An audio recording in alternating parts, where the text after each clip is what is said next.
I'm going to recite the words to Mr. Ed. Oh! No. I was trying a joke out tonight on Denise. I was going to do a joke about unemployment, but it didn't work.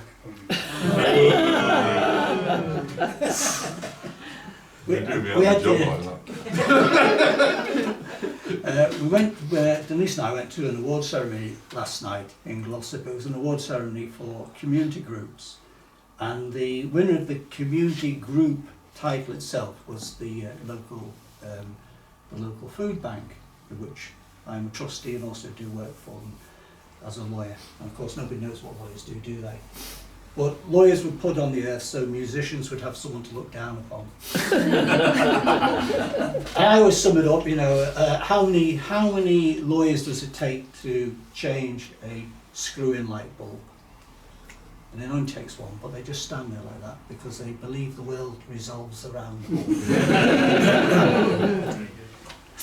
So, one of the statistics last night, which was given out about Food Bank, which surprised even me, was that in this last 12 months we've given out 50,000 meals. 50,000 meals. And when you compare that to the statistic which is going around at the moment now, which is that 4.5 million children are in poverty in this country, you think this is an absolute disgrace. There's no way this can be justified.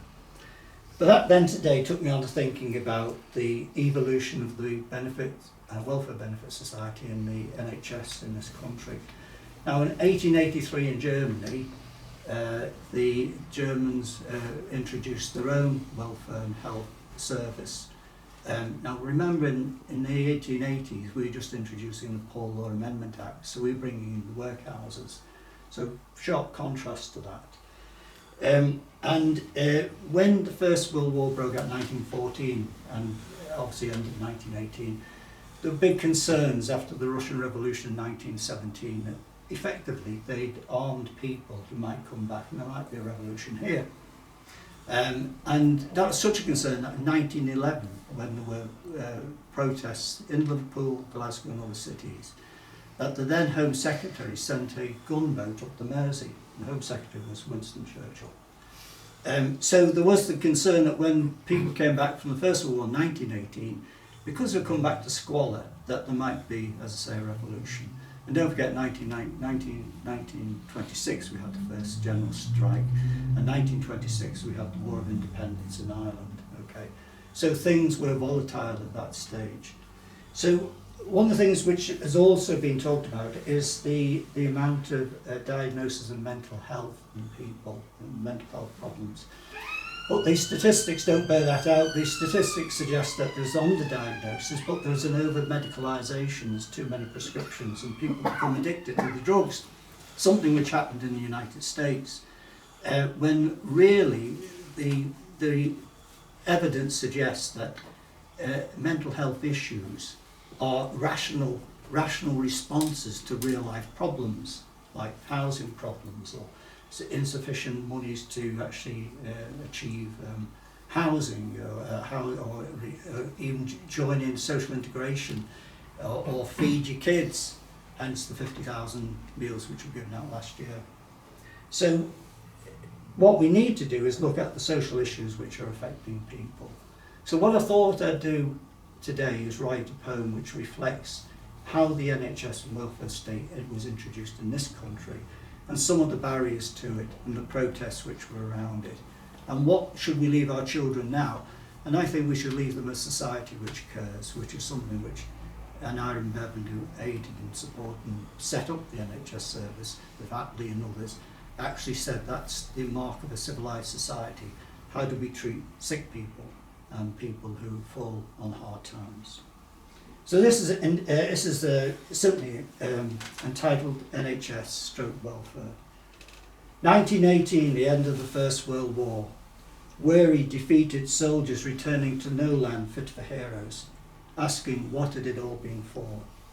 But the protests and strikes would have been met with little mercy, with armed troops ready to be deployed onto the streets and probably gunboats back up the Mersey.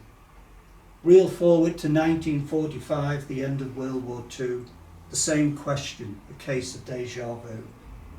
Up steps Beveridge to slay the 5 giants of poverty, squalor, education, unemployment, disease.